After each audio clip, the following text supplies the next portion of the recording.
So we are on week 4, talking about habits of the mind, and we'll talk about mindfulness.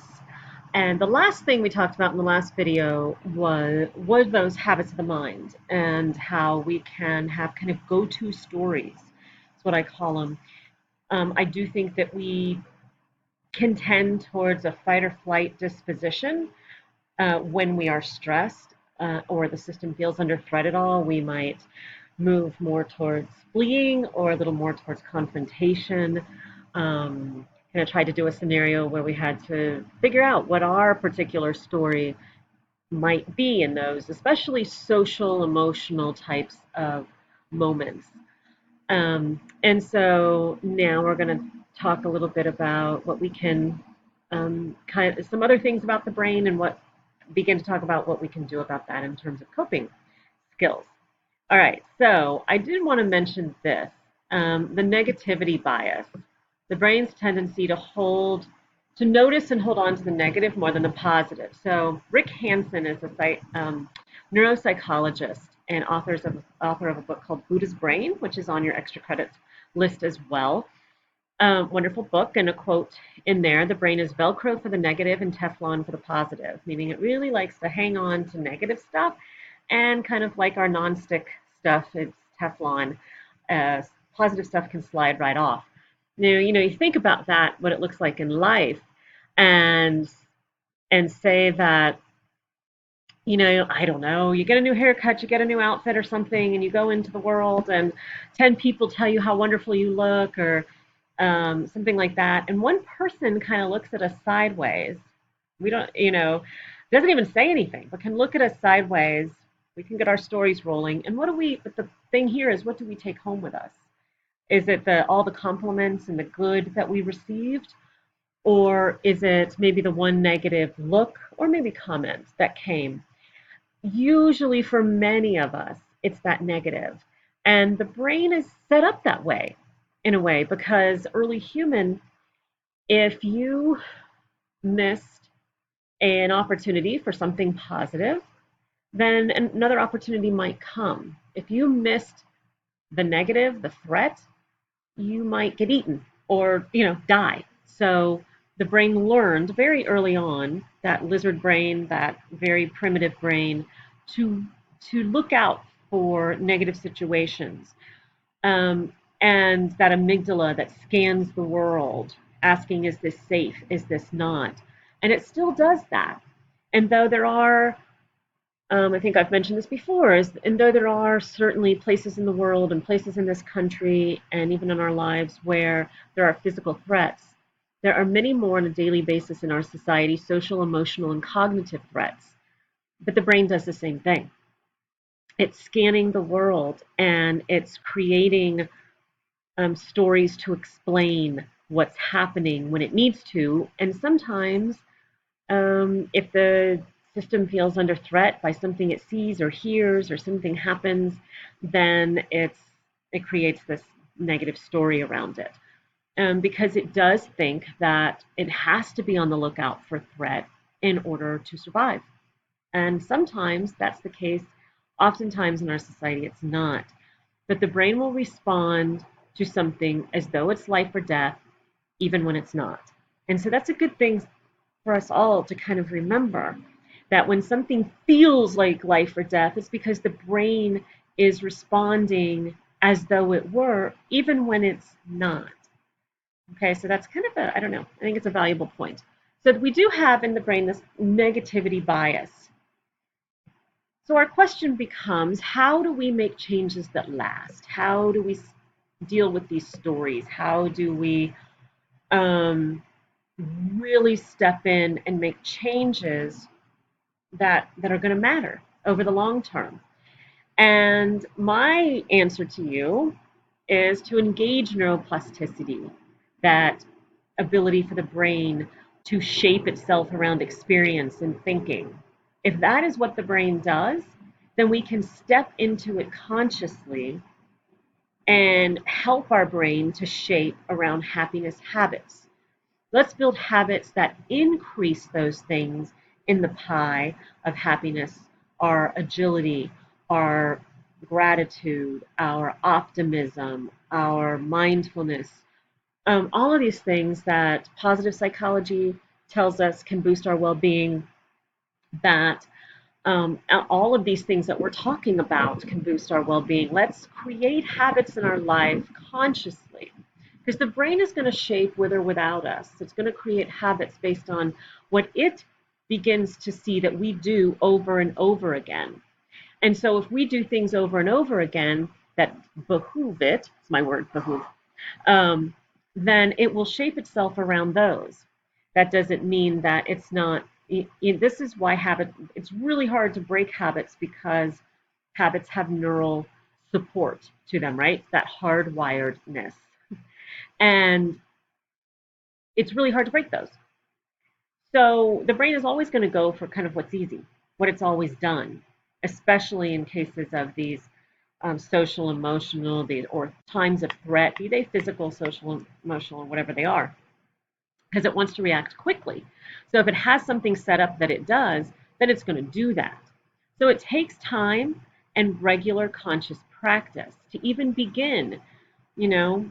So no matter what we decide to do, no matter what habits we decide to build, we have to do them regularly so that the brain gets the message, and we're going to kind of fall off the wagon with them over and over again, because the brain's going to do what the brain does.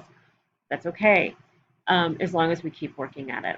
All right, so one of the ways and that I discussed, and what this week is really about in terms of your practice, is mindfulness. Now, I don't talk. Mindfulness has an entire It has chapters and books. It has books and books written about it. It's had lots and lots of studies done, and that's really where it's. I think what's very valuable to understand is that this is a very well studied thing. We see mindfulness on the cover of every magazine, covers of books.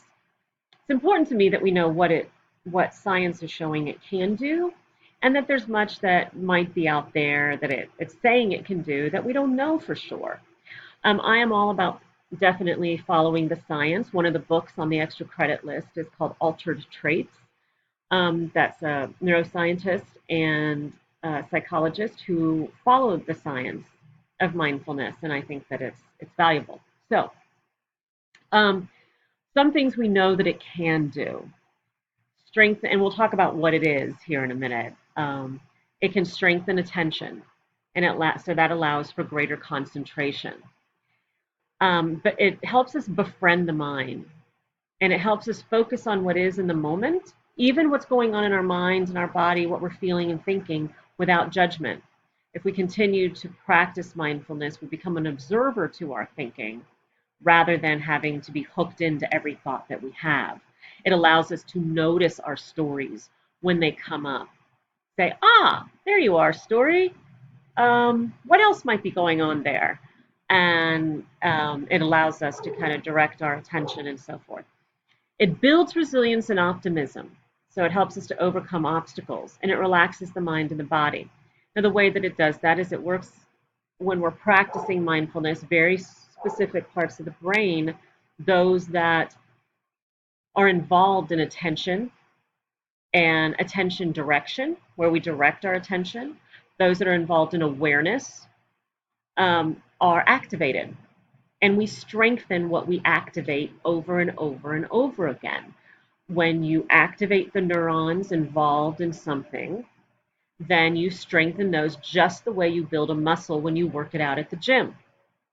So you are working muscles of the brain, as it were, and strengthening those. And that's how we do it. And these are the parts of the brain that it strengthens.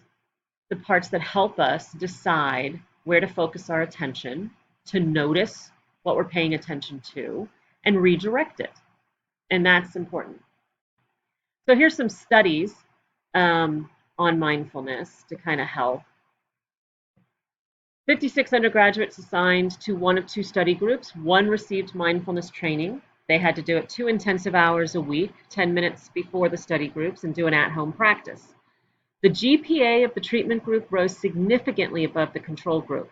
Now, I have had students actually give me this same feedback. I had one student, because in my ground classes, I have a mindfulness curriculum, I ask them to do a mindfulness practice for 3 months. And I had one student, definitely, I've had many students, but one student stands out who, after our class, continued to practice, especially in her car. She would drive to school, sit in her car, practice mindfulness for a few minutes, especially before she had a test. And she said her grades were better than they had been ever been. Um, Stress resistance, 8-session training in mindfulness, students reported significant increases in life satisfaction and decreases in depression and anxiety compared to non-participants. We know that these are big issues in especially in our teenagers and young adults these days, depression and anxiety. And I am not going to sit here and tell you that it can get rid of those issues, but it certainly is a way to, on top of counseling and other things that might be being used to be helpful, it has been found to be helpful. Attention and working memory. 8 minutes of mindfulness instruction lessened mind wandering. The thing about mind wandering, it's very natural. Humans' minds wander 47% of the time. So when that happens, don't be alarmed, right? The mind wanders. Might be wandering right now. Are you there? Um, but this helps strengthen, and when our mind wanders, often it doesn't necessarily go to the best places for us. It goes to woulda, coulda, shouldas. It goes to what might happen, all of those things. So 2-week course, increased concentration, improved working memory, and kind of a side thing that they weren't looking for, but they found was that it increased the GRE scores of students by more than 30%. GRE, the graduate record exam, is what students take before graduate school. So kind of like the SAT for college, just in case you weren't familiar. So we can see that there have been studies that have shown kind of significant impacts, positive impacts. It is not the cure-all for everything, but it definitely is a mind strengthener. It's a way to engage neuroplasticity for our good if we so choose.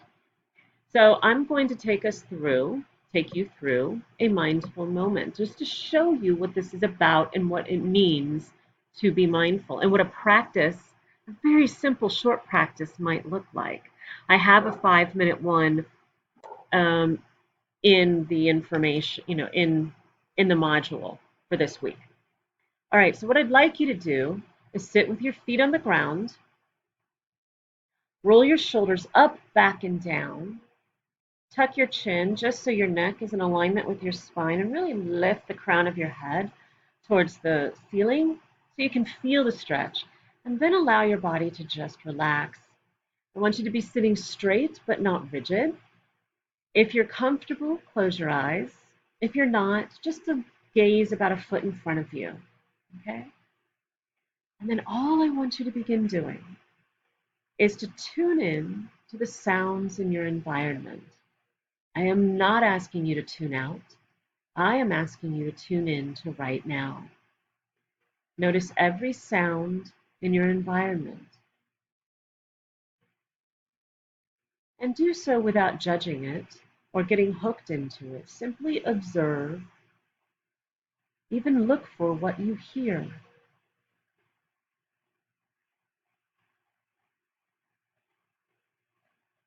Notice any sounds that comes through. And then gently move your attention to the feel of your body in the chair.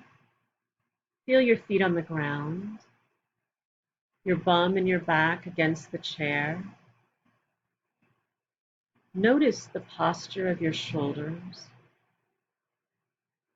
Feel the placement of your hands. Even notice the air on your skin.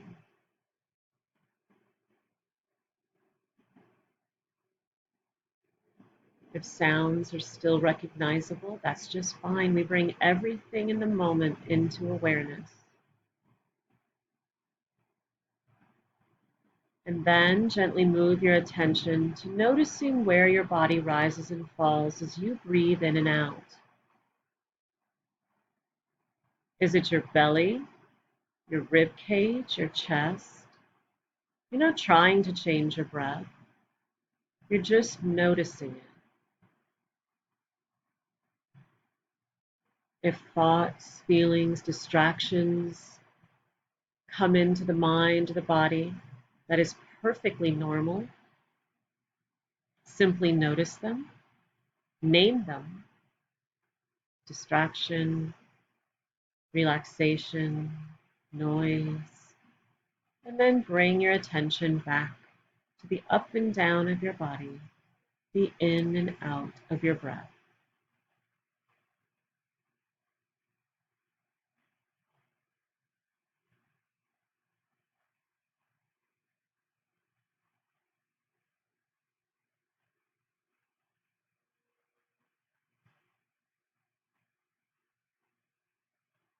I'd like you to breathe in to the count of 4, slowing your breath down.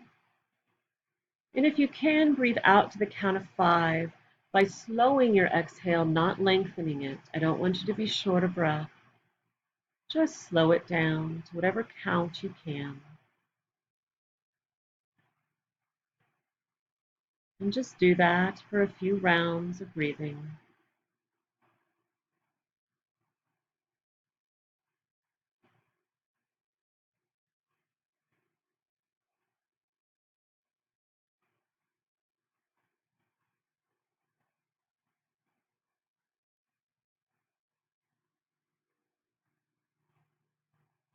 And then gently let your breath return to normal. Again, be aware of your body in the chair and your feet on the ground. Notice the sounds around you. Wiggle your fingers and toes and open your eyes. All right, welcome back. What's most important to me about that is that, well, one, how you feel and how the experience was. If it was restful, distracting, there's no right or wrong to this. Simply, that is a mindful practice, simply coming to the moment, bringing the body and the mind to the same place at the same time. It allows the brain to strengthen those muscles of focus and attention. And the biggest myth is that it's about clearing your mind. It is not. It's simply about beginning to notice when the mind wanders and then bringing it back. That is actually the bicep curl of mindfulness. Becoming aware of what you're aware of. Do you notice when the mind wanders, and can you bring it back? You do that 1,000 times, and that strengthens that capacity. I have you change your direction of attention to show you that we do control what we pay attention to when we notice it. And so that is really it. That is the beauty of it.